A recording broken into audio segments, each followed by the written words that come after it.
அழியாளும் மலர் தூவும் அடியார்கள் உளமான வெளியாகும் வலிதாய வினை கூட நினையாவே. திருச்சிற்றம்பலம், திருச்சிற்றம்பலம், திருச்சிற்றம்பலம். பெருமானுடைய பெருங்கருணையினாலும் பெருமானுடைய திருவடித்தாள்களை வணங்கி அடியேனின் ஞான ஆசிரியரான சண்முகம் ஐயா அவர்களுடைய திருவடித்தாள்களையும் வணங்கி இங்கு கூடியிருக்கின்ற அடியார் பெருமக்களுடைய அனைவருடைய திருவடித்தாள்களையும் வணங்கி நாம் சிந்திக்க இருக்கும் திருவருட்பயன் என்னும் நூலின் ஆசிரியரான உமாபதி சிவமையா அவர்களுடைய திருவடித்தாள்களையும் வணங்கி இந்த திருவருட்பயன் என்னும் நூலை நாம் சிந்தித்து வந்து கொண்டிருக்கின்றோம்.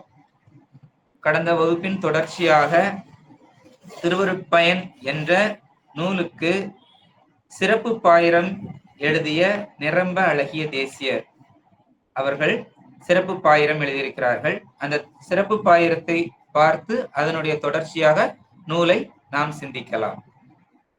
திருவருட்பயன் சிறப்பு பாயிரம். ஏனெனில் இந்த நூலுக்கு முதலாக உரை எழுதியவர் நிரம்ப அழகிய தேசிகர். அவர்தான் இந்த சிறப்பு பாயிரத்தையும் எழுதியிருக்கிறார். திருமகள் பிறந்த விரிதிரை பாற்கடல் சூரையங் கடுங்கால் சுழற்று பூ எடுப்ப அலைவது அறையெழுந்து அண்டமி படர்ந்து நிலைவர நின்ற நெடுந்திரள் அன்ன இன்னல் தீர் இன்ப நன்னலம் சுரத்தலின் விலங்களில் தருமம் திரண்டு வீற்றிருந்த வண்ணமும் போலும் அண்ணல் தன் கையிலை காவலில் புறக்கும் கண்ணுதல் கடவுள் நந்திதாள் சுமந்து வந்த வழி தோன்றல் பெண்ணையாறு உடுத்த வெண்ணை நின்று உறுத்த தொண்டர்கள் இதய முண்டகம் மலர்த்தும் விஞ்ஞைவாள் இரவி மெய்கண்ட தேவன் மறையகத்து அடங்கிய ஒரு தனி குடிலையின் அருள்நூல் நிறைந்த பொருள் முழுதுணர்ந்தும் ஆடி போல கூடிய காட்சியின் புகழ் சிவஞான போத நூல் தொகுத்த அகல்பொருள் தேர்தற்கு அருமையும் ஆங்கவன் சம்பிரதாயத்து அந்தமில் வான்பொருள் உலவா பெருங்களி உள்ளம் படைத்த பண்பின் மேதகைய சண்பயர் ஹோமான் தற்பலன் தேரா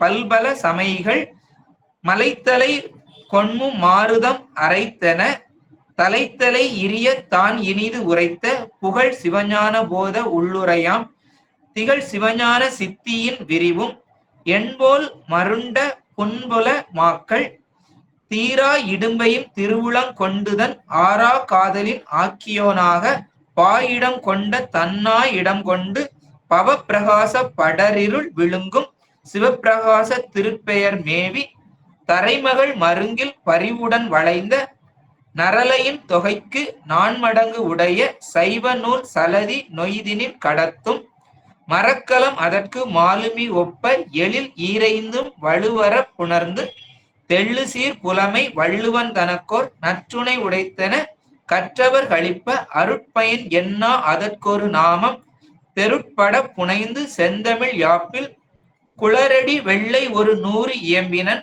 மற்றவன் புலியூர் வளர்நக கீழ்ப்பால் கொற்றவன் குடியில் குடிகொண்டு உறைந்த பூசுரன் உறைந்த புதுமதி வேணியும் காசுரும் கண்டமும் கறந்த தேசிகன் உமாபதி சிவன் என்பவனே அப்படிங்கிறது நம்மளுடைய சிறப்பு பாயிரமாக இருக்கிறது. இதனுடைய பொருள் என்ன அப்படின்னு பார்த்தோம்னா, வெண்ணிறம் கொண்டு திகழும் கைலை மலைக்கு 2 உவமைகளை சொல்லி இருக்கிறாரு. சூறாவளி அடித்து திருப்பாற்கடலை சுழற்றி எடுத்து மேலே வீசிச்சதுன்னா அந்த அண்டத்தின் மேல் எல்லையில் அப்பாற்கடல் திரண்டு சென்று நின்றால் எப்படி இருக்கும்?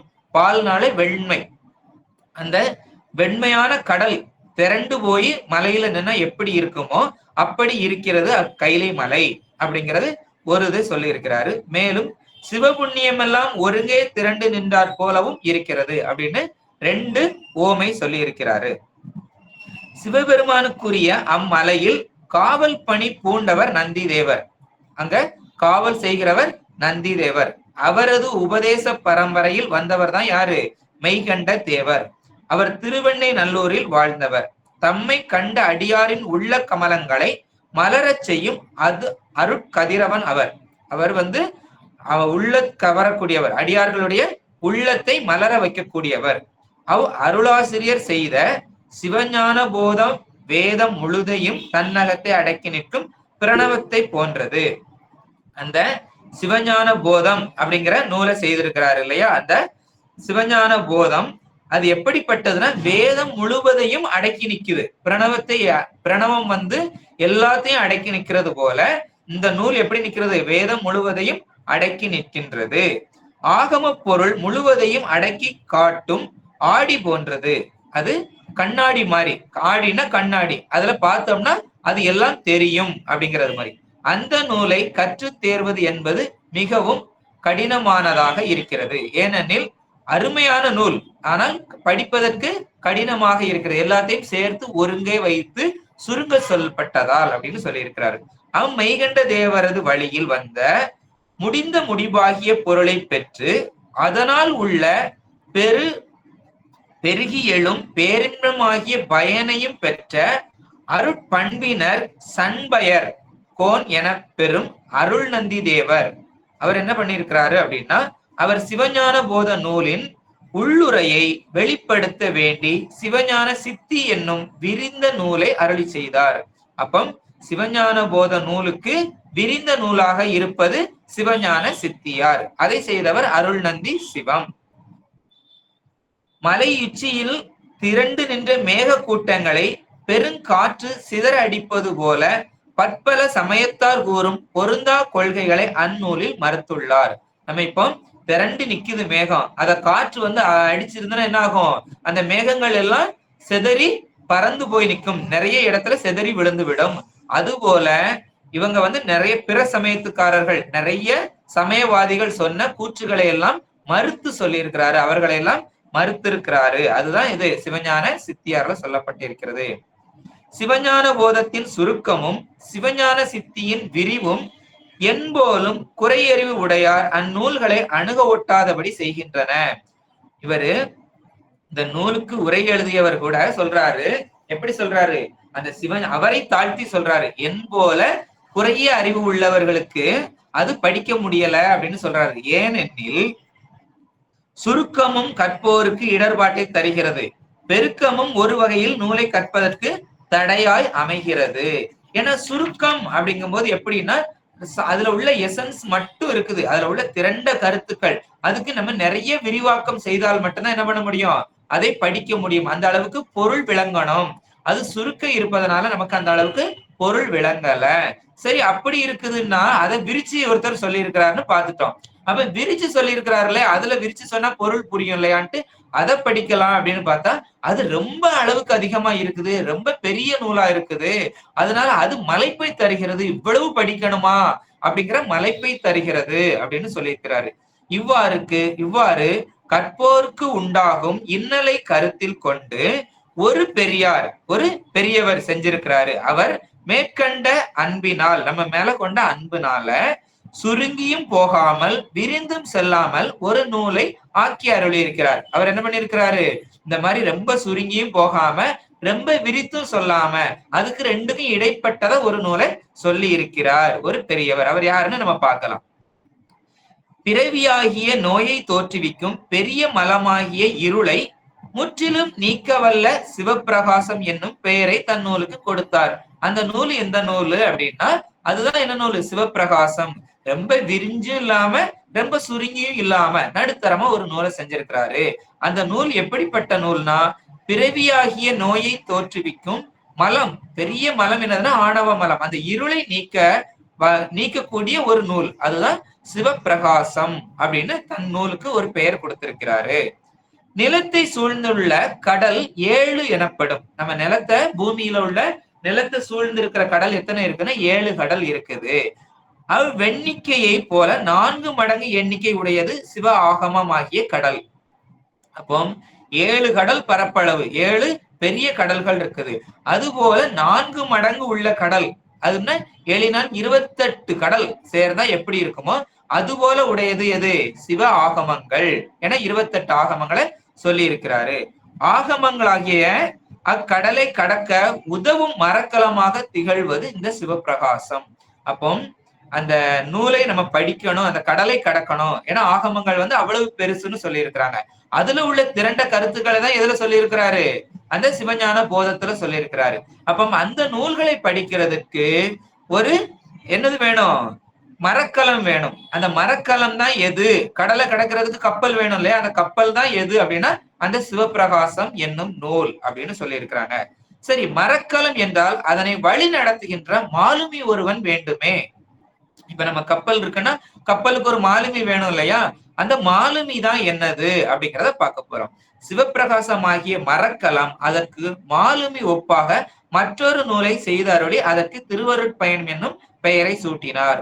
அந்த பெரியவரே யாரு? இந்த சிவப்பிரகாசம் என்னும் நூலை செய்த பெரியவரே இது கப்பல் மாதிரி இருக்குது, அப்ப கப்பலை செலுத்துறதுக்கு ஒரு மாலுமி வேணும்லா அப்படின்னுட்டு அதுக்கு இணையா ஒரு சின்ன நூலை செய்து தர்றாரு. அந்த நூல் தான் எது? மாலுமி மாதிரி இருந்து செயல்படக்கூடிய நூலாக இருக்கிறது. அந்த நூலுக்கு தான் திருவருட்பயன் அப்படிங்கிற பெயரை சூட்டி இருக்கிறாரு. 10 வகையான அழகுகள் இந்நூலில் பொருந்தியுள்ளன. மெய் நெறியை உணர்த்தும் திருக்குறள் இது என்று சொல்லும்படியாக குறள் வெண்பா 100 கொண்டதாக இந்நூலை ஆக்கியிருக்கிறார். இந்த நூல் எப்படிப்பட்டதுன்னா 2 வரியில 10 குறள்பாக்களை வைத்து 100 குறளை வைத்திருக்கிறார். தெய்வ புலமை திருவள்ளுவருக்கு ஒரு நல்ல துணை கிடைத்தது என்று கற்றவர்கள் சொல்லுகிறார்கள்.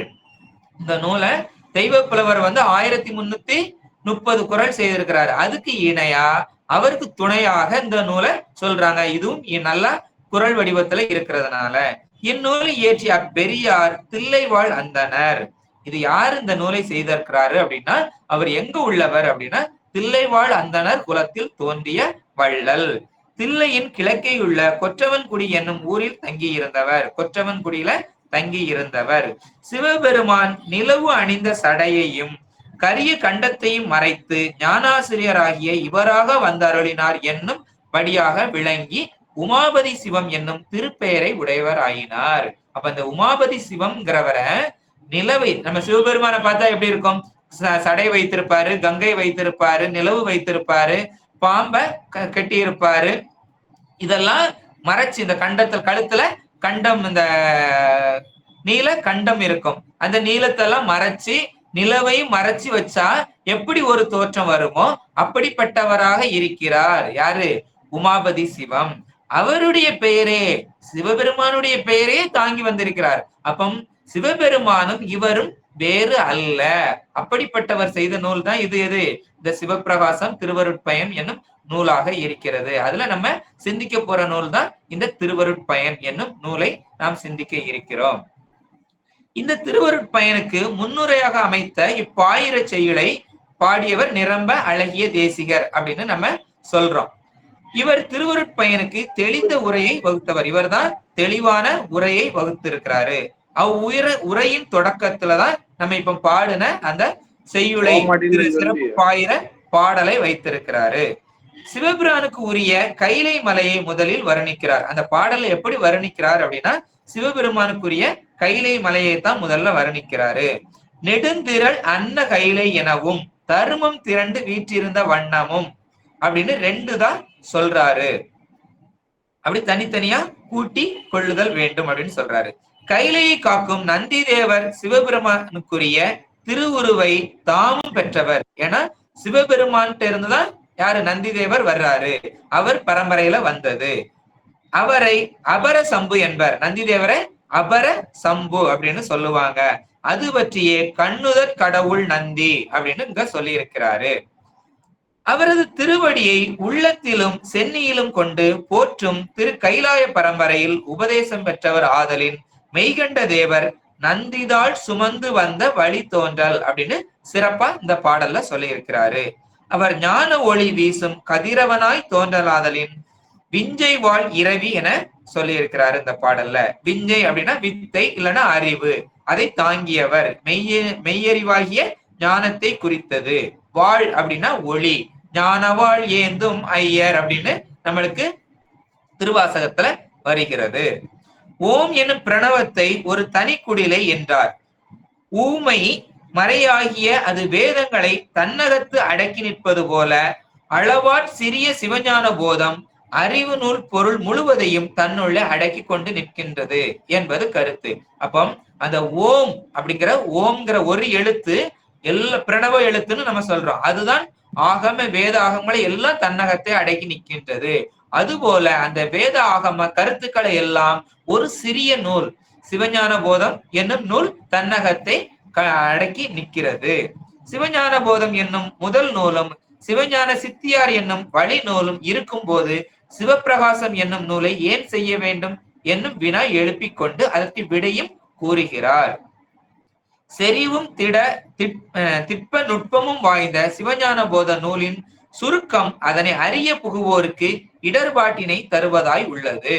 அவ்வாறே பற்பல சமய பொருள் நிலைகளை சாடி மறுத்து திருவருளால் தெளிவுதற்குரிய சித்தாந்த உண்மைகளை தருக்க முறையில் நிலைநாட்டுவதாகிய சிவஞான சித்தியாரின் விரிவும் அதனை கற்க புகுவோர்க்கு மலைப்பினை உண்டு பண்ணுவதாய் உள்ளது. ஏனெனில் இந்த சிவஞான போதம் என்கிற நூல் சூத்திர வடிவில் உள்ளது. 12 சூத்திரங்களை அதற்கு உதாரண வெண்பாக்களை வைத்து இருக்கிறது. அப்ப அந்த 12 சூத்திரங்களை எல்லாமே ரொம்ப சிறிய சூத்திரங்கள். அதை புரிந்து கொள்வதற்கு பெரிய அறிவு வேண்டும். அவ்வளவு நுட்பங்கள் நிறைந்த அந்த நூல்.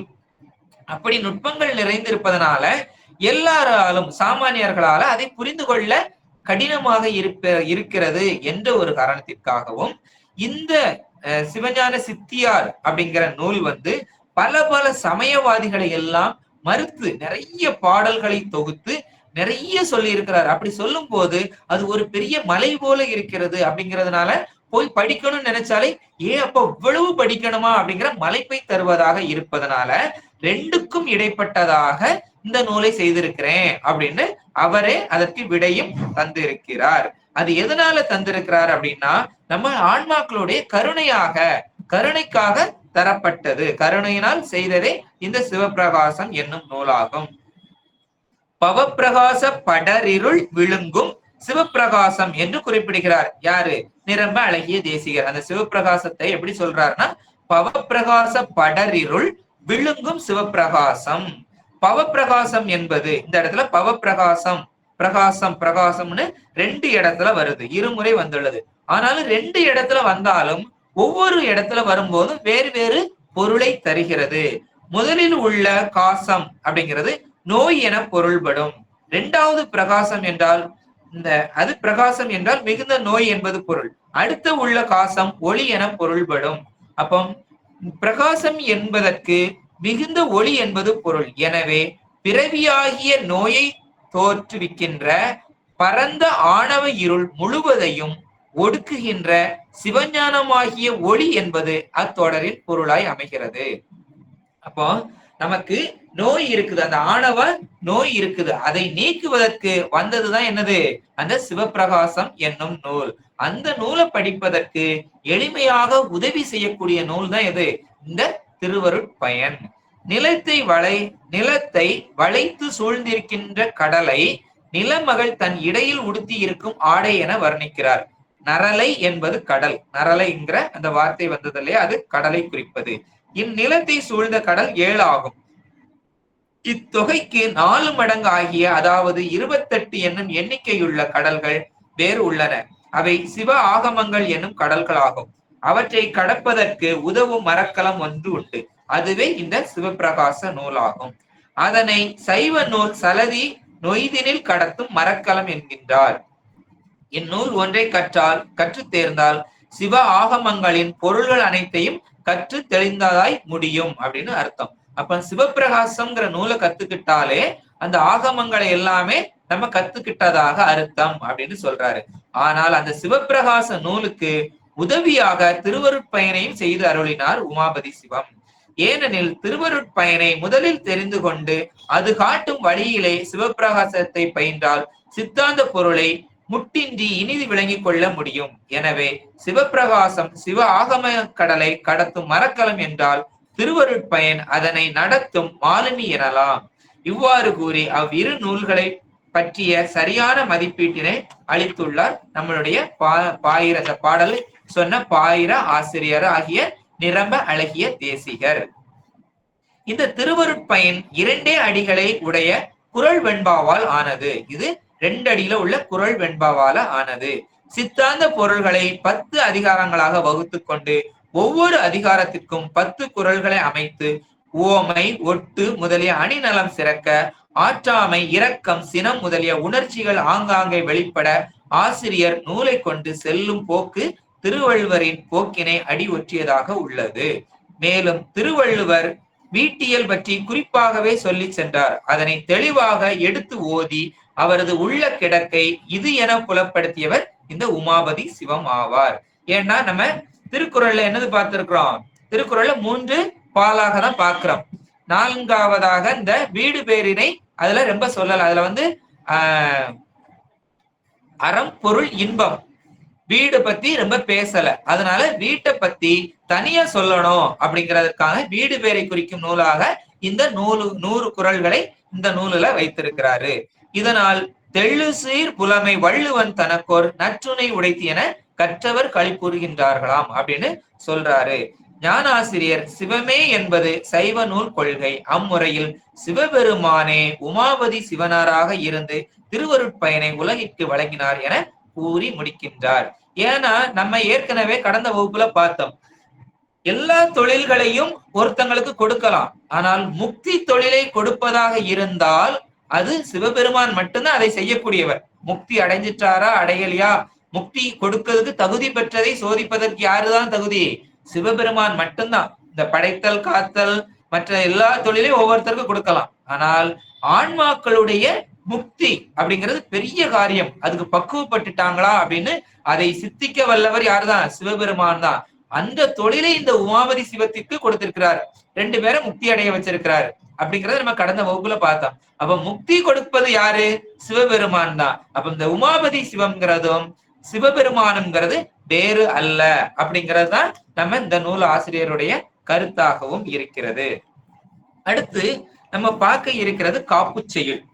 காப்பு செய்யுள் எந்த ஒரு நூலை எடுத்துக்கிட்டாலும் நம்ம என்ன பண்றோம்? காப்பு செய்யுள் செய்துதான் நம்ம நூலை ஆரம்பிக்கிறாங்க. அந்த காப்பு செய்யுள் ஏன் செய்யணும் அப்படிங்கிறதுக்கு நமக்கு நிறைய காரணங்கள், 5 காரணங்களை ஏற்கனவே பார்த்து இருக்கிறோம். இந்த நூல் வந்து குற்றம் இல்லாமல் வருவதற்கும், நெடுங்காலம் நின்று நமக்கு உதவுவதற்கும், அதுல படிக்கும் போது யாருக்கும் தொந்தரவு வராம இருக்கிறதற்கும், ஆச்சாரம் பாதுகாக்குவதற்கும், மாணவர்களுக்கு அறிவுறுத்துவதற்கும் அப்படின்னு நம்ம 5 காரணங்கள் எல்லாம் நிறைய நூல்கள்ல படிக்கும் போது பார்க்கிறோம்.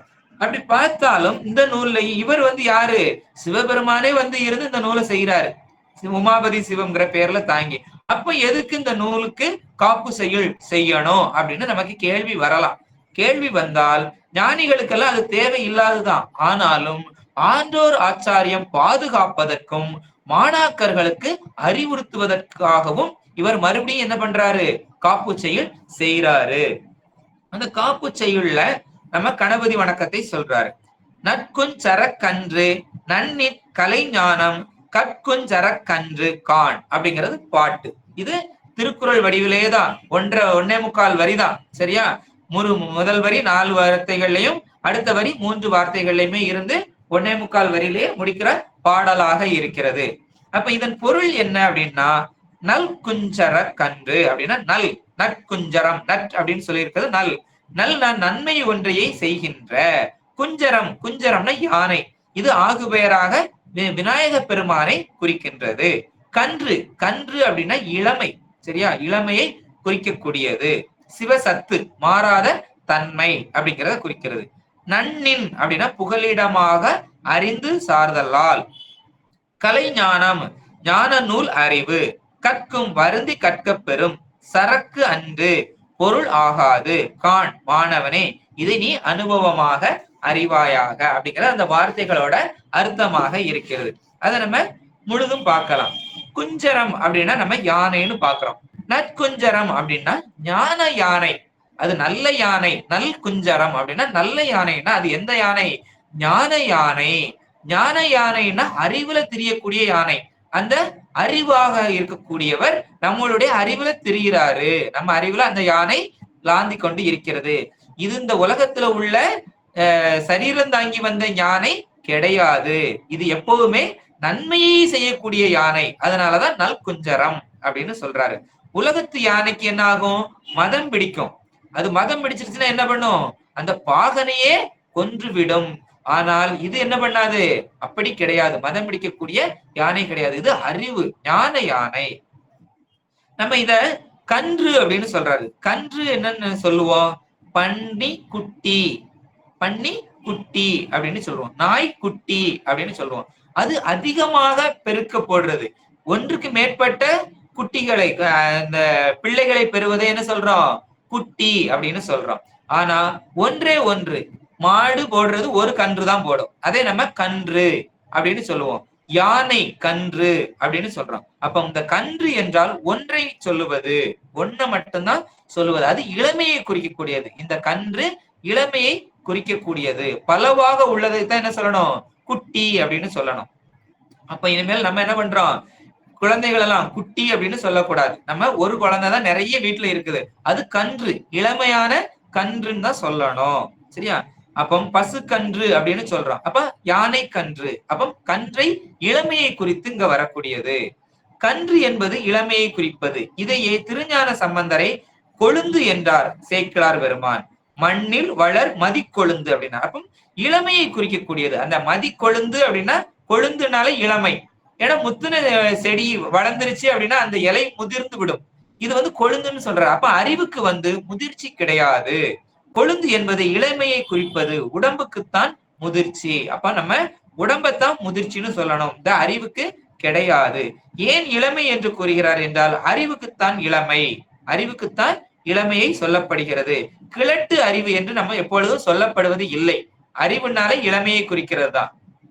ஏன்னா வயதாயிட்டா கிழமைன்னு சொல்றோம். ஆனா கிழட்டு அறிவுன்னு நம்ம யாரையும் சொல்றது இல்ல. அறிவு இளமைப்பட்டதுதான். இங்கு இளமை என்பது அறிவை குறிப்பது. இளமையான யானை ஆகவே இதை கன்று என்கின்றார். அப்ப நம்ம பெருமானை வந்து இளமையான கன்று, இளமையான அறிவு, அறிவை இளமைக்கு ஒப்ப சொன்னதுனால அந்த இடத்துல கன்று என்ற வார்த்தையை பயன்படுத்துகிறார். நன்னில் அறிவு விளங்க இவனே புகலிடம். அவனுடைய புகலிடம், பெருமானிடத்தில் புகலிடமாக இருக்கிறது. பெருமான் தான் நமக்கு புகலிடமாக இருக்கிறார். நன்னுதல் அப்படின்னா வழிபடுதல், அடைதல், அவனை அடைதல். அப்படி வழிபட்டு அடைந்தவர்க்கு கலைஞானம் வரும் என்கின்றார். என்ன ஞானம் வரும்? கலைஞானம் வரும். அந்த கலைஞானம் என்றால் நூல் அறிவு, அபர ஞானம் வரும். புத்தகம் அப்படின்னு நம்ம சொல்றோம்.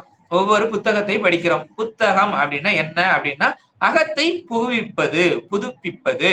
நம்மளுடைய அகம், அகம்னா மனம், அறிவு, அறிவை புதுப்பிக்க கூடியது புத்தகம்.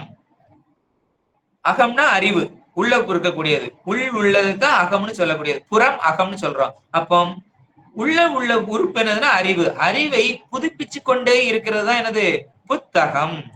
பள்ளி அப்படின்னா பயில்கின்ற இடம், மாணவர்கள் உரைகின்ற இடத்தை தான் நம்ம பள்ளிக்கூடம் அப்படின்னு சொல்றோம். பள்ளி.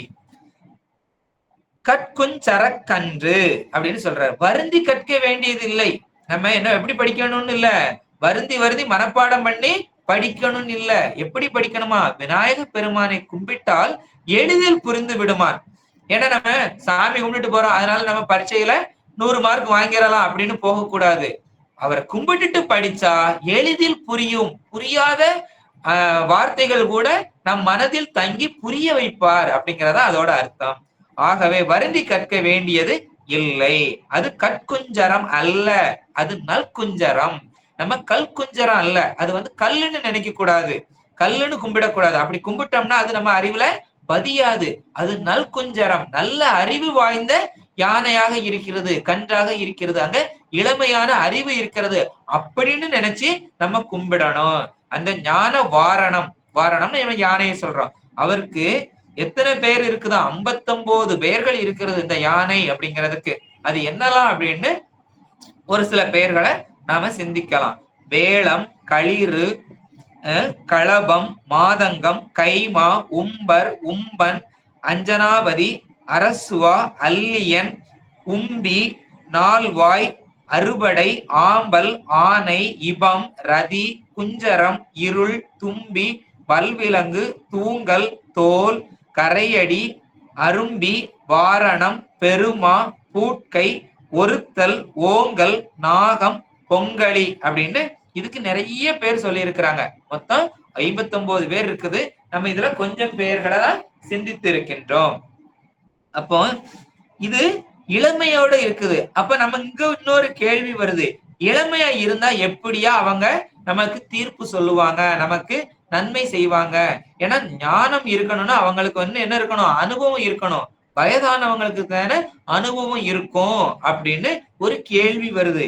அதுக்கு 400 பழமொழி 400 அப்படிங்கிற நூல்ல ஒரு பாடலா எடுத்துக்காட்டு சொல்லியிருக்கிறாங்க.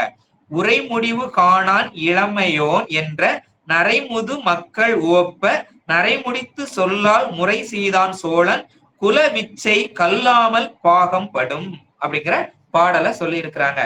கரிகால சோழன் வழக்கு தீர்க்கிறதுக்கு போறாரு. அப்ப வழக்கு தீர்க்க போகும்போது அவரு ரொம்ப குறைஞ்ச வயசு, இளமையான வயசு. இளமையான வயசை பார்த்துட்டு அங்க இருக்கிற மூத்த குடிமக்கள்லாம் என்ன சொல்றாங்க அப்படின்னா, இவன் சின்ன பையனா இருக்கான், இவனுக்கு என்ன தெரிய போகுது, இவன் எல்லாம் போய் என்ன தீர்ப்பு சொல்லுவான் அப்படின்னு சொல்றாங்க. அப்படி சொன்ன உடனே அதை கேட்டு அவர் என்ன சொல்றாருன்னா, தீர்ப்பை மறுநாளைக்கு ஒத்தி வைக்கிறாங்க. தீர்ப்பை மறுநாளைக்கு ஒத்தி வைக்கும் போது மறுநாள் அவர் என்ன பண்றாரு, கரிகால சோழன் நரைத்த தலைமுடியை வச்சுட்டு வராரு. விக்கு நரைத்த முடிகளை வைத்து, நரைத்த தாடி, நரைத்த இதை வச்சு கிளம் வடிவத்துல வாராரு. கிளம் வடிவத்துல வந்து இருந்து அந்த இதுக்கு அந்த தீர்ப்பு சொல்ல வர்றாரு. அந்த விவாதமானதுக்கு தீர்ப்பு சொல்றாரு. அந்த தீர்ப்பை எல்லா பெருமக்களும் ஏத்துக்கிடுறாங்க. அவங்க சொல்லிட்டு என்ன அவர் தீர்ப்பை மெச்சுகிறார்கள். இதுக்குதான் இப்படி வயதான ஒருத்தர் வேணும், வயதானவர் இருந்தாதான் என்ன பண்ண முடியும், இப்படி நல்லா பொருள்பட தீர்ப்பு சொல்ல முடியும் அப்படின்னு அவரை எல்லாரும் புகழ்றாங்க. அவரை புகழ்ந்த உடனே அந்த அரசன் என்ன பண்றான், அவருடைய வேஷத்தை கலைக்கின்றார். கலைத்துட்டு சொல்றாரு, நான் இளமையானவன் தான் அப்படின்னு சொல்றார். அதுக்கு அப்படி நிரூபிச்ச உடனே அவர் குலத்தொழில் அது, ஏன்னா அரசர்களுக்கு அந்த ஞானம் உண்டு, குலத்தொழில். அதனால அவர் இளமையிலே அந்த தீர்ப்பை சொல்ல முடியுது. எளிமையா இப்படி சொல்லணும் அப்படின்னா அதுக்கு என்ன வேணும், அந்த இளமையான பெருமானை வழிபட வேண்டும் அப்படிங்கிறத அதுல சொல்றாரு. ஏன்னா கல்லாமல் பாகம்படும் என்றால் படிக்காமல் வருங்கிறது அர்த்தம் கிடையாது. இந்த பழமொழி 400ல என்ன சொல்லியிருக்குன்னா, கல்லாமல் படும் அப்படின்னு, குலவிச்சை கல்லாமல் படும் அப்படின்னா கல்லாமல் படிக்க முடியாது. ஏன் அப்படின்னா அது அர்த்தம் கிடையாது. அவருக்கு எளிதில் வரும். எப்படின்னா பெருமானை வழிபடுவதனால எளிதில் புரியும் அப்படிங்கிறதா அதோட அர்த்தமா இருக்கிறது. ஏன்னா வருந்தி கற்க வேண்டியது இல்லை. நம்ம எந்த ஒரு செயலை செய்தாலும் பெருமானை கும்பிட்டு செய்யும் பொழுது கடினமாக செய்ய வேண்டியதே இருக்காது. அந்த செயல் நமக்கு எளிதில் விளங்கும், எளிதில் சித்திக்கும் அப்படிங்கிறதான் இந்த காப்பு செயல் நமக்கு சொல்லுது. அப்போ சாமி கும்பிட்டா போதுமா, படிக்காமலே நம்ம போய் பரீட்சையெல்லாம் எழுதுனா நமக்கெல்லாம் பாஸ் ஆகிடுவோமா அப்படிங்கிறது அர்த்தம் அல்ல. அதனால நான் சாமி கும்பிட்டேன், தேங்காய் உடைச்சேன், நான் விடலை போடுதேன்னு சொல்லியிருக்கிறேன் அப்படிங்கிறது அர்த்தம் கிடையாது. அந்த சாமியை கும்பிட்டால் புரியாத புதிர்களும் நமக்கு எளிமையாக விளங்கும். அதனாலதான் ஒவ்வொரு அருளாசிரியர்களும் நமக்கு என்ன செஞ்சிருக்கிறாங்க, ஒவ்வொரு நூலை தொடங்கும் போதும் காப்பு செய்யுள் செய்து நமக்கு அந்த நூல்களை தொடங்கி இருக்கிறாங்க. அப்போ இந்த நூலுக்கு காப்பு செயலாக இந்த பாடல் சொல்லி இருக்கிறோம். அப்ப அடுத்து நூல் செய்ய ஆரம்பிக்கிறாங்க. இந்த நூலை 10 பாடல்களாக தொகுத்து ஒவ்வொரு அதிகாரமாக 10 அதிகாரமாக வைத்திருக்கிறாங்க. இந்த 10 அதிகாரமும் ஒவ்வொரு பாடலுக்கும் 10 பாடலுக்கு ஒரு அதிகாரம் அப்படிங்கிறத வச்சிருக்கிறாங்க. முதல் அதிகாரத்திற்கு பதி முது நிலை, 2வது அதிகாரத்திற்கு உயிரவை நிலை, 3வது அதிகாரத்திற்கு இருள் மல நிலை, 4வது அதிகாரத்திற்கு அருளது நிலை, 5வது அதிகாரத்திற்கு அருள் உரு நிலை, 6வது அதிகாரத்திற்கு அறியும் நெறி, 7வது அதிகாரத்திற்கு உயிர் விளக்கம், 8வது அதிகாரத்திற்கு இன்புறு நிலை, 9வது அதிகாரத்திற்கு 5 எழுத்து அருள் நிலை, 10வது அதிகாரத்திற்கு அணைந்தோர் தன்மை அப்படின்னு 10 அதிகாரமாக வைத்து 10 அதிகாரத்திற்கு 10 தலைப்புகளை வைத்திருக்கிறாங்க. அதுல முதல் 5 பொதுவாகவும் 2வது 5 அதிகாரம் சிறப்பாகவும் பார்க்கப்படுகிறது. நம்ம முதல் அதிகாரத்தை பார்க்கலாம். முதல் அதிகாரத்தின் தலைப்பு பதி முது நிலை அப்படின்னா என்ன அப்படிங்கிறத பார்க்கலாம். பதி என்பதற்கு காப்பவன் என்பது பொருள். அனைத்து உயிர்களையும் அனைத்து உலகங்களையும் காத்து ஆளும் தலைவன் என்கின்ற கருத்தில் இறைவன் பதி எனப்படுகின்றான். இறை, உயிர், தலை என்ற முப்பொருளின் பதியாகிய இறைவனை ஏனை எல்லாவற்றிலும் மேலானவன். இந்த இறைவன், உயிர், தலை. அதைத்தான் நம்ம என்ன சொல்றோம்? பதி, பசு, பாசம் அப்படின்னு சொல்றோம். அதுல எல்லாத்திற்கும் மேலானவன் யாரு அப்படின்னா அந்த பதியை சொல்லுகின்றோம். ஆசிரியர் உமாபதி சிவம் தமது மற்றொரு நூலான சிவப்பிரகாசத்தில் இறை இறை இலக்கணத்தை கூற புகும்போது பதிபரமே என்று சொல்லி தொடங்குகிறார். அப்படிதான் தொடங்குகிறார், தலைப்பாக தொடங்குகிறார். பதியே பேராற்றல் வாய்ந்தவன், தன்வயம் என்னும் தன்மை உடையவன். அவனுக்கு தன்வயம், சுதந்திரம் என்கக்கூடிய தன்மை உடையவன். உயிரும் தலையும் ஆகிய பிற பொருள்கள் தமக்கென சுதந்திரம் இன்றி பதியின் விருப்பப்படியே செயல்பட்டு செல்வனவாகும். இந்த தலைக்கு உயிர் கிடையாது, அது பாசம், சடப்பொருள், அது தன்னிச்சையாக செயல்பட முடியாது. அடுத்து இருக்கக்கூடியது உயிர், உயிராகிய இந்த ஆன்மா. இந்த ஆன்மாவுக்கு என்ன இருக்குது அப்படின்னா உயிர் இருக்குது, ஆனா அது வந்து என்ன பண்ண முடியாது, தன்னிச்சையாக செயல்பட முடியாது. இறைவன் என்ன சொல்றாரோ அதுபடிதான், இறைவனுடைய இச்சைப்படிதான் இது நடக்க முடியும். இறைவனுக்கு இரண்டு நிலைகள் உண்டு. ஒன்று, இறைவன் யாதொன்றையும் நோக்காது தன் நிலையில் தான் நிற்றலாகும். அவன் எதையுமே நோக்காது தன் நிலையில நிற்கக்கூடியது, அது இறைநிலை, அது ஒளி வடிவம், சரியா? சொரூப நிலை, அது நம்ம பார்க்க முடியாது. இந்நிலையில் அவன் வடிவு, பெயர் முதலியன ஒன்றும் இன்றி எல்லையற்ற ஒரு பொருளாய் நிற்பான். தொழில் செய்தல் இன்றி வாளாய் இருப்பான். இதுவே அவனது உண்மையான நிலையாகும். இது சிவமாய் நிற்கும் நிலை எனப்படும். அப்ப அவன் எந்த தொழிலும் செய்யாமல் நிற்கக்கூடிய, சிவமாய் நிற்கக்கூடிய நிலை, அதுதான் அவனுடைய உண்மையான நிலை. மற்றொரு நிலை என்ன நிலைனா, உயிர்களின் மீது எழும் கருணை மேலிட்டால், நம்ம மேல, இந்த ஆன்மாக்கள் மேல ரொம்ப கருணையா இருக்கிறான், அப்படி கருணை மேலிட்டால் இறைவன் ஐந்தொழிலையும் செய்யும் நிலையாகும். அப்ப நமக்கு அந்த பஞ்ச கிருத்தியம் அப்படிங்கிற தொழிலை செய்யறான். படைத்தல், காத்தல், அழித்தல், மறைத்தல், அருளல் அப்படிங்கிற 5 தொழில்களையும் செய்கிறான். அப்படிப்பட்ட நிலை ஒண்ணு உண்டு. அந்த நிலைதான் எது? இந்த பதிநிலையாக இருக்கிறது. உலகத்தை தொழில்படுத்தும் இந்நிலையில் அவன் அளவற்ற வடிவமும் பெயரும் உடையவனாய் நிற்பான். ஏன்னா ஒவ்வொருவருக்கும் ஒவ்வொரு மாதிரி தோன்றுறார். ஏன்னா சகலருக்கு ஒரு மாதிரி, பிரளயகலருக்கு ஒரு மாதிரி, விஞ்ஞானகலருக்கு ஒரு மாதிரி, எல்லாருக்கும் ஒரு போல அவன் காட்சிப்படுவது இல்லை. அப்போ வடிவங்களும் பலவாக இருக்கிறது. அந்த வடிவத்துக்கு தகுந்தாக்குல பெயர்களும் எப்படி இருக்கிறது? பலவாக இருக்கிறது. அப்படிப்பட்டவனாக நிற்கின்றான்.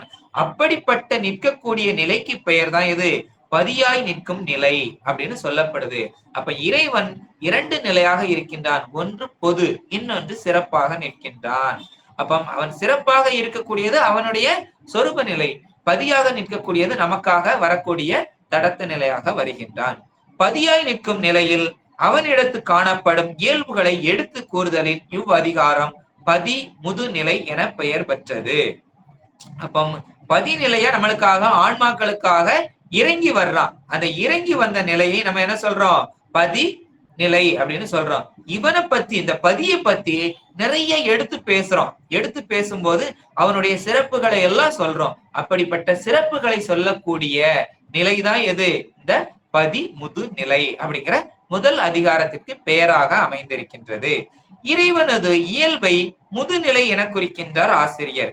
மேலான இயல்பு என்று அதற்கு பொருள் என கூறலாம். அப்போ முதுநிலை அப்படின்னா என்ன அப்படின்னா இறைவனை குறித்து சொல்லக்கூடியது. இறைவனுக்கு ஒப்பு சொல்லவே முடியாது. அதுக்கு ஒப்பு சொல்ல முடியாத பொருள் அப்படின்னா அது உரள் பொருள் அப்படின்னு நம்ம சொல்லணும். உரள் பொருள் அப்படின்னு சொல்லணும். ஏன் அப்படின்னா ஒவ்வொன்றுக்கும் நம்ம எல்லாத்துக்கும் ஒப்பு சொல்லலாம். இப்ப நம்ம ஒரு கடிகாரம் இருக்கு அப்படின்னா அதை விட சிறந்த கடிகாரம் ஒண்ணு வச்சிருப்போம். அந்த கடிகாரம் மாதிரி இல்லையே, இது நல்லா இல்ல அப்படின்னு ஒவ்வொன்றுக்கும் நம்ம விளக்கம் சொல்லலாம். இந்த உலகத்தில் உள்ள அனைத்து பொருளுக்கும் நம்ம ஒப்பு சொல்லக்கூடியதாக தான் இருக்கிறது. ஆனால் இறைவனுக்கு நம்ம என்ன பண்ண முடியாது? ஒப்பே சொல்ல முடியாது. அதனாலதான் நம்ம அருளாளர்கள்லாம் என்ன சொல்றாங்க? தாயினும் சால, தாயினும் மேன்மையான அப்படின்னு சொல்றோம். அப்போ தாயை காட்டிலும் சிறந்தவன். இந்த உலகத்திலே சிறந்தது யாரு அப்படின்னா தாய். தாயை தான் சொல்றோம் ரொம்ப சிறப்பானவங்க அப்படின்னு சொல்றோம். அப்ப அந்த தாயை காட்டிலும் கூடுனவன், அப்ப தாய்க்கும் மேல் அப்படின்னு சொல்றது, அதை நம்ம உரள் பொருள் அப்படின்னு சொல்றோம். அப்போ இறைவனை ஒப்பு சொல்ல முடியாது அப்படிங்கிறதுனால ஒப்பு சொல்லிட்டோம்னால என்ன ஆயிரும்? அதுக்கு இணையா ஆக்கிடுறோம். அப்போ அதுக்கு மேலான நிலையை கொண்டு சொல்றோம். அப்போ இந்த அதிகாரத்துல கூறப்பெறும் கருத்துக்களை நம்ம எப்படி பின்வருமாறு எடுத்து காட்டலாம். உலகம் அறிவற்ற சடப்பொருள், அது தானாக இயங்காது. உயிர்கள் அறியும் தன்மை உடையவை, ஆனால் தாமாக அறிய மாட்டா. உயிர்களை அறிவித்தற்கும் உலகத்தை இயக்குவதற்கும் பேரறிவும் பேராற்றலும் உடைய ஒரு முதல்வன் உள்ளான். அவன் உலக உயிர்களோடு கலந்து பிரிப்பின்றி நிற்கின்றான். இந்த உலகத்தை எடுத்துக்கிட்டோம் அப்படின்னா சடப்பொருள் சொல்றோம். உலகம் எல்லாம் சடத்தால ஆனது, அதுக்கு தானா இயங்க முடியாது. அப்ப இயக்குறதுக்கு ஒருத்தன் வேணும். சரி, அதை இயக்குறதுக்கு அவன் இருக்கிறான்னா உயிர்கள் அறிவுடையது. அறிவுடையதாக இருந்தால் அவை தாமாக அறிய மாட்டா. ஒருத்தன் அறிவித்தால்தான் அறியக்கூடிய அறிவாக இருக்கிறது. அப்போ அதை இயக்குவதற்கும் இவனுக்கு அறிவிக்கிறதற்கும் யார் வேணும்? ஒருத்தன் தேவைப்படுகிறான். அவன் தான் அந்த இறைவனாக நமக்கு வருகிறான். உலகோடு உயிர்களோடு கலந்து பிரிப்பின்றி நமக்கு விட்டு ஒரு அணு அளவு நேரம் கூட என்ன பண்ணல, நம்மளை விட்டு அவன் தூர போகவே இல்லை, நம்மளுக்குள்ளேதான் இருக்கின்றான். உயிர்களுக்கு தோற்றமில்லை, அழிவில்லை, அவை என்றும் உள்ளவை. ஆயின் அவை தம்மிடம் உள்ள குறைபாடு காரணமாக உடம்போடு கூடி உலகிடை வருகின்றன. அது என்ன பண்ணுது? உயிருக்கு அழிவு கிடையாது, ஆனால் அவை இந்த உலகோட நிக்கிறதுனால குற்றமாகி விடுகிறது. அந்த உடம்போட கூடி உலகை அடைய துடிக்கிறது. பின் உடம்பின்றும் நீங்கி நிலை பெயர்ந்து செல்கின்றன. இந்த உடம்பை விட்டு நீங்கி பெயர்ந்தும் செல்கின்றன. இவ்வாறு மாறி மாறி பிறந்தும் இறந்தும் உழல்கின்றன. உயிர்களிடம் உள்ள குறைபாட்டினை நீக்கி அவை தன்னை அடைந்து இன்புறும்படியாக செய்கின்றான் இறைவன். அப்ப அந்த குற்றங்களை எல்லாம் நீக்கிறது யாரு? இறைவன் தான் நீக்குகின்றான். ஏன்னா இந்த உயிர்கள் பிறந்து பிறந்து இறந்து பிறந்து மாறி மாறி இந்த பிறவி சுழலில் சிக்கி தவிக்கின்றன. அப்ப அதுல உள்ள குற்றங்களை நீக்கினால்தான் என்ன பண்ண முடியும்? பேரின்பமாகிய இறைவனை அடைய முடியும். அதை நீக்குகிறது யாரு? இந்த இறைவன் நீக்குகின்றான். இங்கனம் செய்யும் அவனது வல்லமையே சக்தி எனப்படும். அப்படிப்பட்டவனுடைய வல்லமையை தான் என்ன சொல்றோம்? சக்தி அப்படின்னு சொல்றோம். சக்தி என்பது அவனுக்கு குணம். சூரியனை விட்டு பிரியாத ஒளி போலவும் நெருப்பை விட்டு நீங்காத சூடு போலவும் இறைவனது குணமாகிய சக்தி அவனோடு பிரிப்பின்றி நிற்கும். அப்போ சக்தி, சக்தின்னா எனது ஆற்றல். அப்ப நமக்கு சூரியனுக்கு என்ன விட்டு பிரியாதது ஒளி. ஒளி இல்லைன்னா சூரியன் கிடையாது. ஒளி சூரியன்ல இருந்து எப்பவும் இருந்து கொண்டே இருப்பது. அது போல நெருப்பை விட்டு நீங்காத சூடு, நெருப்புனாலே சூடு இருக்கும். அப்ப ரெண்டும் அதை விட்டு பிரியாது. அது போல இந்த சக்தி என்னது? அவனை விட்டு பிரியாது. அவனுடைய குணம் அவனை விட்டு பிரியாது நிற்கும். இறைவன் தானும் தன் சக்தியும் என இருதரப்பட்டு நின்று உலகை நடத்துகின்றான். அவனும் அவன் சக்தியுமாக நின்று இருதரப்பட்டு நின்று இந்த உலகத்தை நடத்துகின்றான். அவன் எல்லா பொருள்களையும் தன்னுள்ளே அடக்கி நிற்கின்ற பெரிய பொருள். அவன் தான் என்னது? எல்லா பொருள்களையும் அடக்கி தன்னகத்தே வைத்திருக்கின்றான். அவனை எவ்வளவு பெருசு அப்படின்னு சொன்னோம்னா திரு அண்ட பகுதியில நம்ம பார்க்கலாம். சரியா?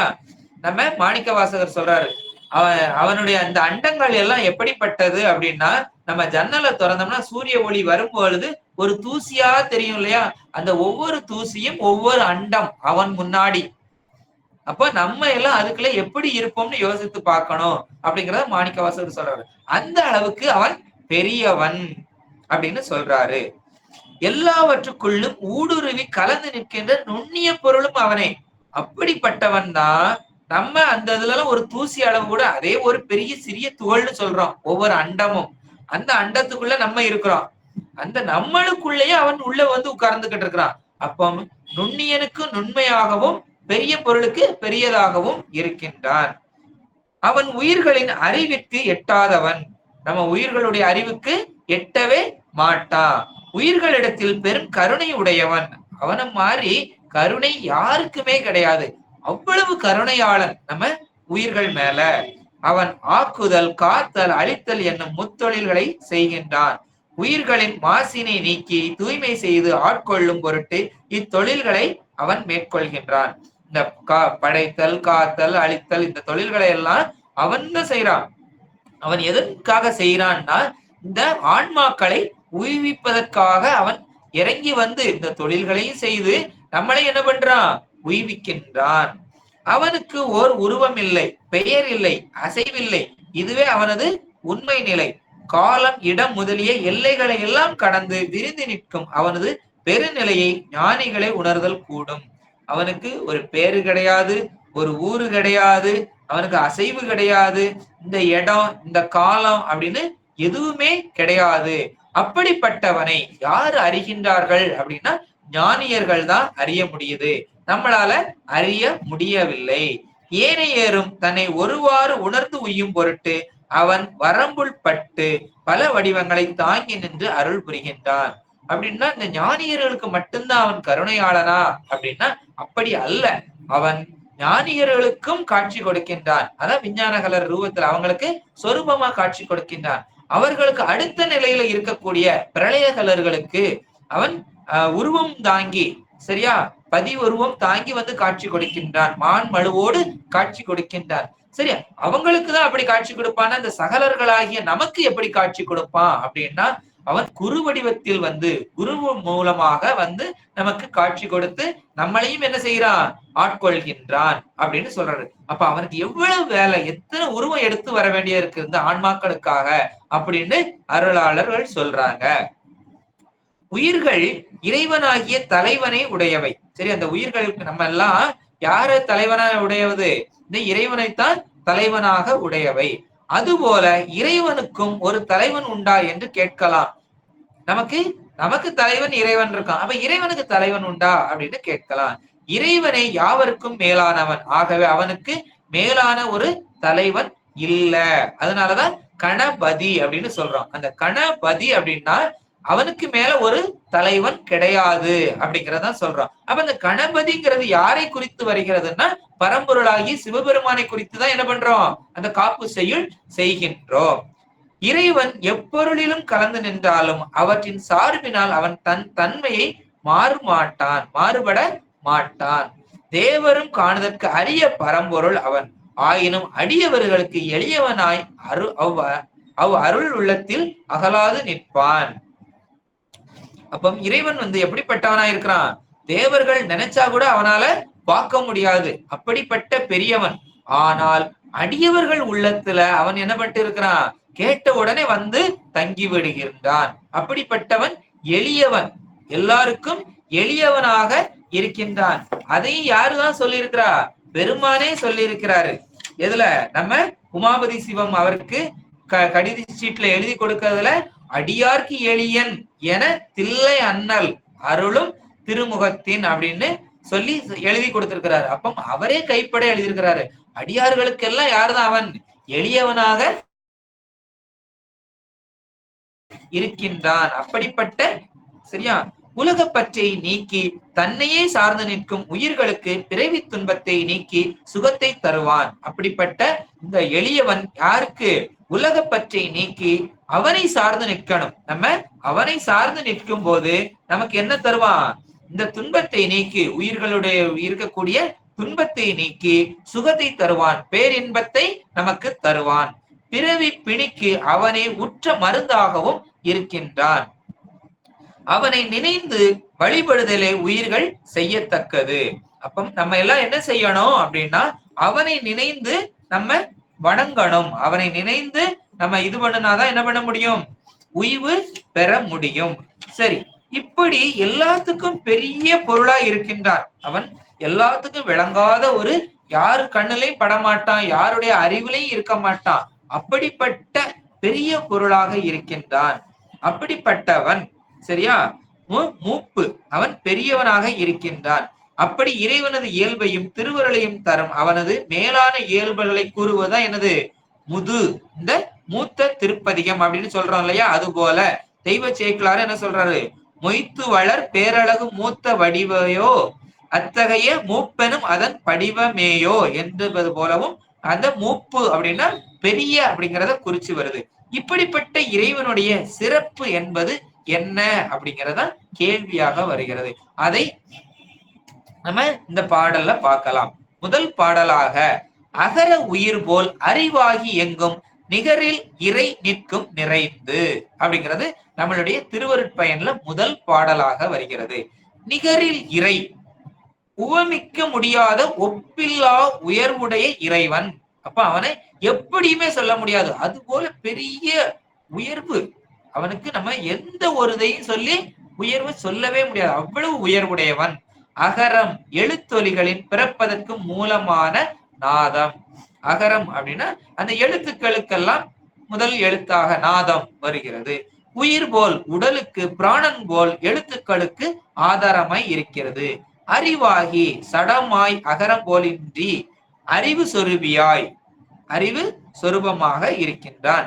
எங்கும் தன் அளவில் அன்றி சடம் சித்து ஆகிய தன்னில் வேறான எல்லா பொருள்களின் உள்ளும் புறமும், அதான் எங்கும் நிறைந்து அவை எல்லாவற்றையும் தன்னுள் அடக்கி, எல்லாவற்றுக்குள்ளேயும் அடக்கி நிற்கும் பொதுநிலை சிறப்பு நிலை என்ற எந்த நிலையிலும் எக்காலத்தும் மாறுபாடின்றி ஒரு தன்மையதாய் நித்த பொருளாய் நிற்கக்கூடியவன். அப்படி நிற்கக்கூடியவன் தான் யாரு? இறைவன் அப்படின்னு சொல்றது. அப்ப அகர உயிர் போல் அறிவாகி எங்கும் நிகரில் நீ இறை நிற்கும் நிறைந்து அப்படிங்கிறது பாடல். இது இறைவனுடைய சொரூப இலக்கணம், இறைவனுடைய சொரூப இலக்கணத்தை சொல்லப்படுகிறது. நிகரில் இறை, இறைவனுக்கு ஒப்பு சொல்ல முடியாது. ஒப்பு என்பது தெரியாத பொருளை ஒத்த தெரிந்த பொருளை காட்டி விளக்குவது. இப்போ நமக்கு இறைவனை காட்ட முடியாது, சொல்ல முடியாது. அப்ப அதுக்கு நிகரா நம்ம அதுக்கு ஒரு எடுத்துக்காட்டு சொல்லணும்னா தாய் அப்படின்னு சொல்றோம். அப்ப அந்த ஓமை எப்படிப்பட்டதா இருக்கணும்? இருக்கிற பொருள்கள்லயே சிறந்ததா இருக்கணும். அப்ப இந்த உலகத்திலேயே யாரு அதிக சிறந்தவங்க அப்படின்னு சொன்னா தாயை சொல்றோம். அதனாலதான் தாயிலும் சிறந்த அப்படின்னு தாயை காட்டி இறைவனை நம்ம சொல்றோம். ஏன்னா உவமேயத்தை காட்டிலும் உவமானம் உயர்ந்ததாக இருக்க வேண்டும். அப்ப உயர்ந்த பொருளுடன் ஒப்பு சொல்ல வேண்டும். இந்த உலகத்திற்கு யாரு அப்படின்னா சொல்லணும்னா தாயை சொல்றோம். அப்ப தாயை காட்டிலும் அவன் சிறந்தவன் அப்படின்னு நம்ம ஒப்பு சொல்றோம். இப்ப ஒருத்தர் கருப்பா இருக்கிறான் அப்படின்னா காக்கா மாதிரி அப்படின்னு சொல்லிடுறோம். காக்காவாயன், கருவாயன் அப்படின்னு சொல்றோம். காக்காவை விடவே அவன் கருப்பு அதிகமா இருக்கிறான் அப்படின்னா என்ன சொல்றான்? காக்காவை காட்டிலும் கருப்பு, அதை காட்டிலும் அப்படின்னு அதிகமா படுத்துறோம் இல்லையா? அந்த பொருளை சொல்லி சொல்றோம். அது போல இறைவனை சொல்லும் போது தாயிலும் சிறந்த அப்படின்னு சொல்றோம். நிறைய திருமுறைகள்ல நம்ம இதைத்தான் தாயிலும் சால பரிந்து, தாயிலும் நல்ல சங்கரக்கு அப்படின்னு சொல்றோம். தாயை காட்டிலும் உயர்ந்த அப்படின்னு சொல்றோம். அப்ப அகரம் என்றால் நாதம். நாதம் என்பது என்னது? எழுத்துக்கள் பிறப்பதற்கு மூலமாக இருக்கிறது. நம்ம இத உண்மை விளக்கத்திலையும் அகரம்ங்கிறத பத்தி பார்த்தோம். சரியா? அப்போ இந்த நாதம்ங்கிறது எழுத்துக்கள் எல்லாத்துக்கும் தொடக்கம் இதுதான், நாதம் தான். அது வெளியில வரும்போது அகரமாக வெளியில் வருகிறது. அப்போ உயிரும் அப்படின்னா அந்த உயிர் பிளஸ் மெய், உயிர் கூட்டல் மெய், அதுதான் என்னது? இரண்டிற்கும் உயிர் போல அப்படின்னு சொல்றோம். சேதனம் அசேதனம், உயிர்ங்கிறது சேதனம் சத்து, அசேதனம்னா அது சடப்பொருள், ரெண்டையும் சேர்த்து சொல்றது. உயிர் எழுத்துக்களுக்கும் மெய் எழுத்துக்களுக்கும் எதுதான்? இந்த நாதம் தான். உயிருக்கு உலகத்திற்கும் நாதன் அவன் இறைவன். எழுத்துக்களுக்கு எப்படி அகரமாக இருக்கிறதோ அதுபோல இந்த உலகத்திற்கு எல்லாம் யாரு? இறைவன் தான் நாதமாக இருக்கின்றான். எழுத்துக்களுக்கு நாதம் போல உடலுக்கு உயிர் போல. இந்த உடலுக்கு உயிர் இருந்தால்தான் வாழும். இந்த உடம்புக்குள்ள உயிர் இல்லைன்னா என்ன ஆகும்? வீழும், அது நிக்காது. அதுபோல இந்த சிவம் இருந்தால்தான் நாமும் வாழ முடியும், இந்த உலகமும் வாழும். இந்த உலகத்துல சிவம் இல்லைன்னா உலகமும் இல்லை, நாமும் இல்லை. அப்ப அவன் எப்படி இருக்கின்றான்னா நமக்கு அறிவாகி இருக்கின்றான். இந்த எழுத்து உடல் இவை எல்லாம் சடம், ஆனால் அவன் அறிவாகி இருக்கின்றான். அப்ப இந்த எழுத்து உலகம்ங்கிறது எல்லாம் எதா இருக்குது? சடமாக இருக்கிறது. ஆனால் நம்ம எப்படி இருக்கிறோம்? உயிராகி இருக்கிறோம். அப்ப நம்ம இருக்கணும்னா நமக்குள்ள அவன் எப்படி இருக்கின்றான்? அறிவாகி இருக்கின்றான். அந்த அகரமும் சடம் தான். எழுத்துக்கள் எல்லாம் சடம் சொல்லியாச்சு, அகரமும் அது சடம் தான். எழுத்துக்கள் சப்தம் எல்லாம் ஒரு அளவுதான் பரவும், ஆனால் இவன் எங்கும் இருப்பான். எழுத்துக்கள் இதெல்லாமே என்ன? ஒரு குறிப்பிட்ட தூர எல்கை வரைதான் போவோம். நம்ம இப்ப சொல்றோம், நீங்க அங்க இருந்து கேட்டுக்கிட்டு இருக்கிறீங்க, அதுக்கு அங்க இருக்கவங்களுக்கு கேட்க முடியாது. சரியா? அப்ப ஒரு குறிப்பிட்ட எல்கை வரைதான் பரவும். குறிப்பிட்ட எல்கை இருக்குன்னாலே அது என்னதான்? சடப்பொருள் தான். ஆனால் அவன் அப்படி கிடையாது, எங்கும் நிறைந்து இருக்கின்றான், எல்லா பக்கத்திலையும் இருக்கின்றான், எங்கும் இருப்பான் என்பது எல்லாவற்றையும் அடக்கி இருப்பான். அதுதான் கடவுளாகிய நிலையை குறித்து சொல்லப்படுகிறது. தடத்த நிலை. நிறைந்து இருப்பான் என்பது எல்லாவற்றிற்குள்ளும் இருப்பான். இது இறைநிலை, சூக்கும நிலை. எல்லாவற்றுக்குள்ளேயும் இருக்கிறான், எல்லாத்துக்கும் மேலையும் உள்ளும் புறமுமாக இருக்கின்றான் அப்படின்னு சொல்லுது. அப்ப எழுத்துக்களுக்கு அகரம் போல, உடலுக்கு உயிர் போல, அறிவுக்கு அறிவாகி, எல்லா இடத்திற்கும் எங்கும் அப்படின்னு, ஒப்புமைக்கு நிகரில்லாமல் எல்லாவற்றிற்குள்ள இருக்க நிறைந்து இருப்பான் அப்படின்னு இந்த 6 தான் சொல்லப்படுகிறது. எழுத்துக்கு, உடலுக்கு, அறிவுக்கு, எல்லா இடத்திற்கும், ஒப்புமைக்கு, எல்லாவற்றுக்குள்ளும் அப்படின்னு 6 தான் சொல்லப்படுகிறது. அப்ப இந்த 6 எதை சொல்லுது அப்படின்னா இறைவனுடைய 6 குணத்தை சொல்லக்கூடியதாக இருக்கிறது. அந்த குணங்கள் என்னதெல்லாம் அப்படின்னா முற்றறிவு, அளவில் ஆற்றல், அளவில்லாத ஆற்றல், தன்வயம், அது அந்த சுதந்திரத்தை குறிப்பதாக வருகிறது, பேரருள், பேரறிவு, வரம்பில் இன்பம் அப்படின்னு இந்த 6 குணத்தையும் சொல்லக்கூடியதாக வருகிறது. அதனாலதான் இந்த 6 எழுத்துக்களையும் சொல்லி இருக்கிறாரு. இதை நம்ம 8 குணமாகவும் சொல்லலாம். அதை 8 6ஆ சுருக்கி சொல்லி இருக்கிறாங்க, 6 3ஆ சுருக்கி சொல்லி இருக்கிறாங்க, 3 2ஆக சுருக்கி சொல்லி அதை 1ஆகவும் நம்ம சொல்லலாம். அந்த 8 குணத்தை சொல்லி 6ஆ சுருக்கி இருக்கிறோம். 6 3ஆ சொல்லும் போது சச்சிதானந்தம், சத் சித் ஆனந்தம் அப்படின்னு சொல்றோம். 3 2ஆ சொல்லலாம். 2 1ஆ சொல்லும் போது கடைசியாக அது ஞானம் அப்படிங்கிற ஒற்றை வார்த்தையிலே நம்ம சொல்லலாம். சரி, இப்படி இறைவன் இப்படி பெரிய பொருளா இருக்குன்னா, இவன் இவ்வளவு சொரூப லட்சணத்தை நம்ம சொல்லுகிறோம். இப்படி பெரிய பொருளா இருந்தால் இதனால நமக்கு என்னையா பயனா இருக்கிறது, இந்த உயிர்களுக்கு என்ன பயன் அப்படின்னு அடுத்த கேள்வி வருது. ஏன்னா அவன் எப்படி இருந்துட்டு போட்டான், நமக்கு என்ன வந்து போச்சுது, நமக்கு ஏதாவது பயன் இருக்கணும் இல்லையா அப்படின்னு கேள்வியாக வருகிறது. இப்படி இந்த ஒவ்வொரு பாடலுக்கும் முன்பாக ஒரு கேள்வி, அந்த கேள்விக்கு ஒரு பாடலாக எனது ஞானாசிரியர் நூல் அமைத்திருக்கிறார். சரியா, சண்முகம் ஐயா அவர்கள் இந்த நூலை அமைச்சிருக்கிறாரு. ஒரு கேள்வி கேட்டு அதுல இருந்து ஒரு பாடல், அந்த கேள்விக்கு பதிலாக அந்த பாடல் வரும், அந்த பாடலுக்கு விளக்கமாக வரும். அந்த பாடலுக்கு விளக்கம் முடிச்ச உடனே அந்த பாடல்ல இருந்து ஒரு கேள்வி பிறக்கும். கேள்வி பிறந்த உடனே அந்த கேள்விக்கு விடையாக அடுத்த பாடல் வரும். அப்படி நமக்கு 100 பாடல்களுக்கும் 100 கேள்விகள் கேட்கிறார். 100 கேள்விகளுக்கும் அந்த 100 பாடல்களையும் நம்ம பார்த்து ஒவ்வொரு பாடலாக அடுத்தடுத்த அமர்வுகளில் அமர்ந்து நாம் சிந்திக்கலாம். எப்பொழுதும் போல இந்த அடியார்கள் அனைவரும் இத்தனை நேரமும் கூடியிருந்து பொறுமையோடு கேட்டுக்கொண்டிருந்த உங்கள் அனைவருடைய திருவடிகளையும் வணங்கி, இந்த திருவருட்பயன் என்னும் நூலை நமக்கு அருளிய உமாபதி சிவம் ஐயா அவர்களுடைய திருவடிகளையும் வணங்கி,